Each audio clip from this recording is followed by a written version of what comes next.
کیوں نہیں لکھتے؟ اگر چیزوں کی قیمت معلوم ہو تو یہ نہ انسان ان سے دل لگائے نہ ان کے خواب دیکھے۔ ارے فریدہ خانم بولی، اتنے کپڑے گھر میں ہے تو صحیح، کچھ بھی پہن جا۔ مگر رجب اپنے بھائی کا چہرہ پڑ چکا تھا، اسے اپنے دوستوں کے ساتھ ملا کر کوٹ ہی پہننا تھا۔ بیٹی نجیب پہلوان کیجو سے مخاطب ہوئے۔ کیجو ان کی چلم تیار کر رہی تھی۔ ہاں جی ابا جی۔ نجیب پہلوان ذرا مسکرائے اور کہنے لگے، میں کہتا ہوں 2 سوٹ اور تیار کروا لو۔ ہائے کیوں ابا جی؟ اس نے حیرانی سے انہیں دیکھا۔ وہ اسے بتانے لگے، گلی میں شادی ہے۔ کس کی ابا جی؟ شادی کی خبر نے اسے بے چین کر دیا تھا، کوہ نور اور رجب کی۔ ہائے اللہ! وہ تالی بجا کر اٹھی۔ ابا جی دھوبیوں کو تیلی ہی ملے تھے، میرے ابا جی کہتے تھے تیلی کسی دے نہ بیلی۔ آپ نا صلاح الدین چچا سے کہنا، ایک مرتبہ سوچ لے۔ ہائے کوہ نور کی تو لاٹری ہی نکل آئی ہے۔ صبح دیکھ کر رشتہ کیا ہے، وہ کہتے ہیں نا آزاد دے تیلی نے شوق نوابی۔ ویسے کتنا ہوشیار پڑا ہے اللہ دیتا۔ نجیب پہلوان کو اس کے مخولیہ انداز میں تبصرہ کرنے پر ہنسی آئی۔ اے شدینے چپ کر کے کام کر۔ کیجو نے ناک سکیڑی۔ ہوں مجھے کیا؟ کیجو کمرے سے اس کے شوہر نے اسے بلایا تھا۔ وہ اٹھی۔ ہاں آ رہی ہوں۔ وہ ہاتھ جھاڑتے ہوئے اٹھی اور تیزی سے بڑے بڑے قدم اٹھاتے کمرے میں جانے لگی۔ وہ کمرے میں چلی آئی۔ سنگھار میز کے سامنے اس کا شوہر کھڑا ٹائی لگا رہا تھا۔ اس نے کمر پر ہاتھ رکھا۔ ہاں کیا ہے؟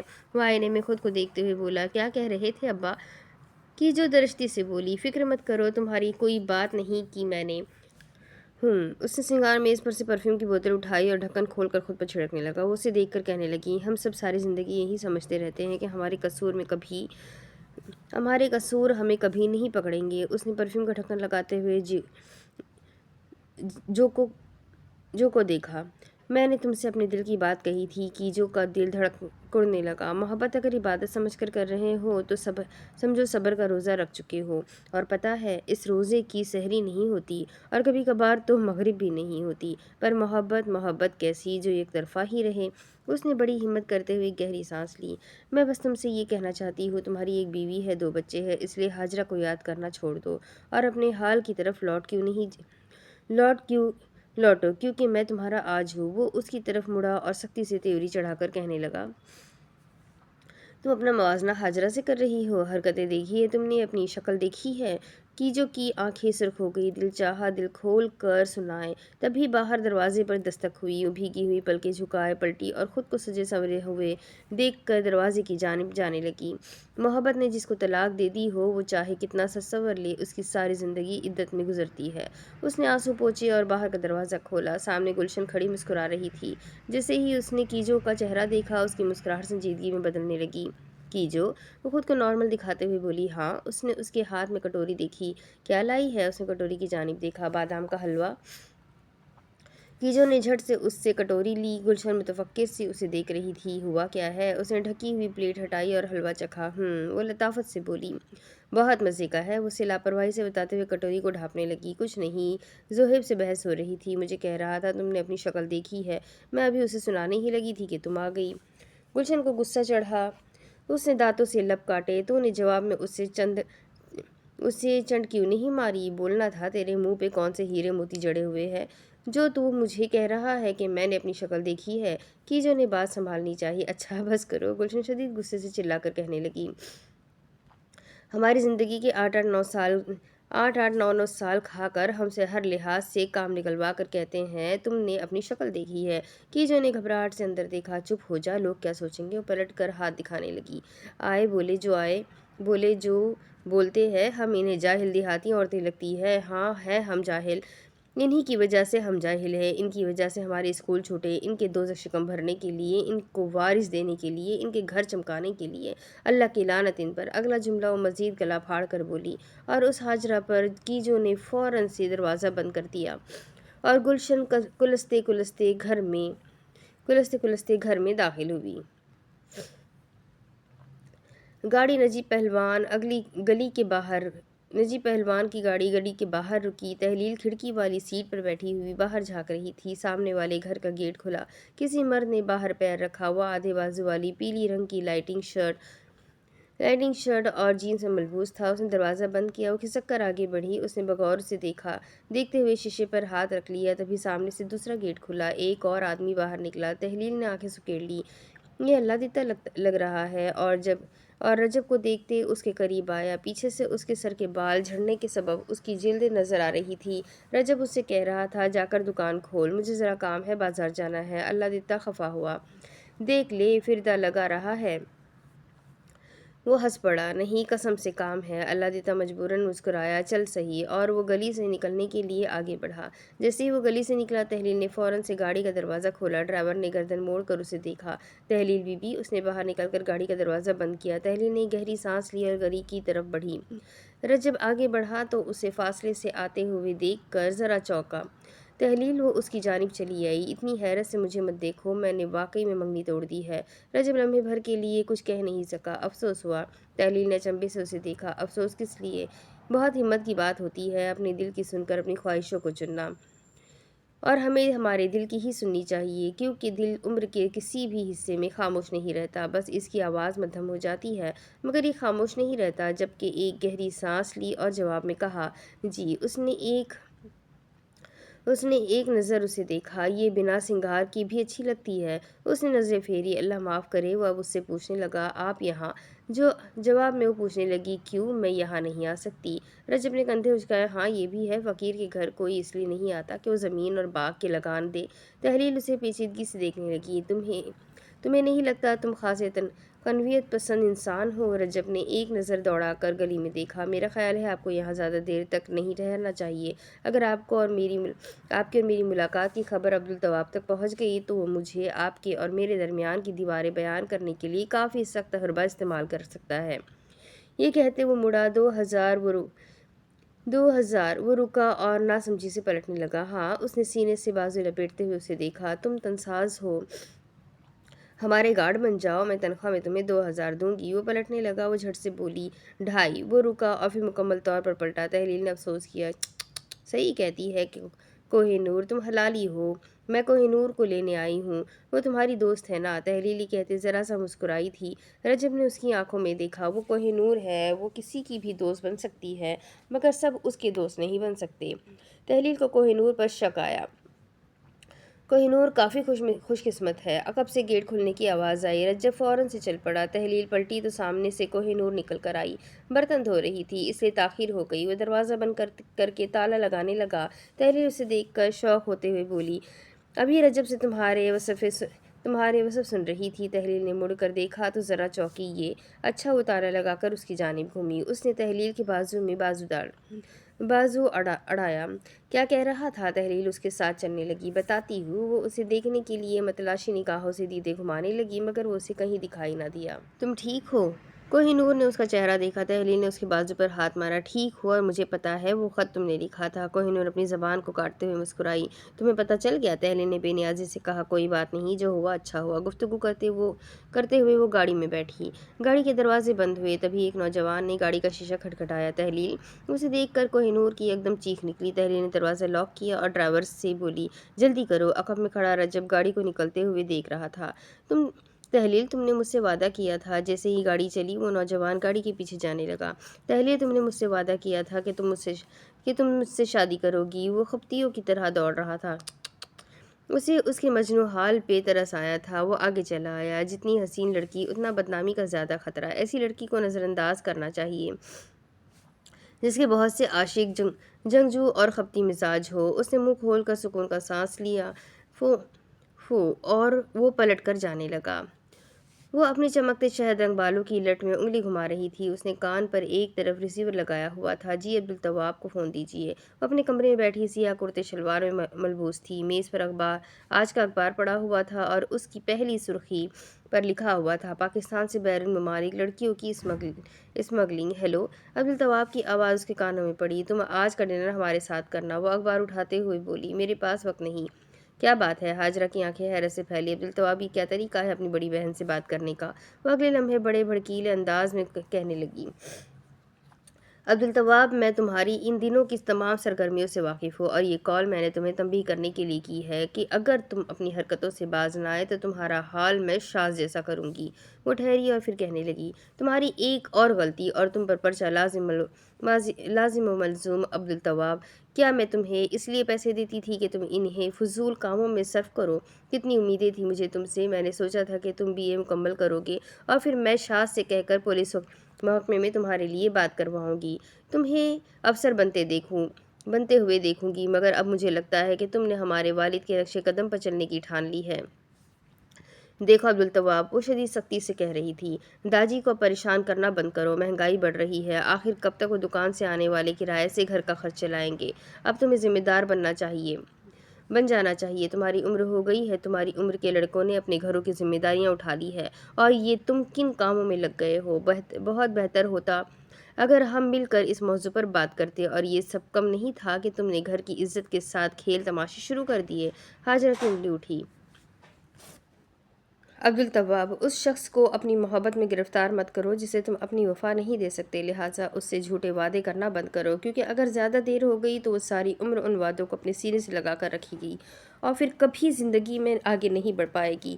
اگر تم اس قابل نہیں ہو کہ تم اسے عزت دے سکو تو اس کا وقت ضائع مت کرو، اپنی ذمہ داریوں کو سمجھو اور سیانے بنو۔ عبدالتواب نے غصے سے دانت پیسے، بہت شکریہ ان ہدایات کا، مگر کیا تم مجھے یہ بتانا پسند کرو گی کہ یہ سلواتیں تم نے کس حق سے مجھے سنائی ہیں؟ ہاجرہ لمحے بھر کے لیے رکی، عبد لب کھلتے کھلتے رہ گئے۔ نصیحتیں تو یوں کر رہی ہو جیسے ساری زندگی میرے ساتھ رہی ہو کون تم؟ میری ماں؟ کبھی ماں بن کر دکھایا ہے تم نے؟ کبھی ماں اور بہن کی ذمہ داریوں کا احساس ہوا ہے تمہیں؟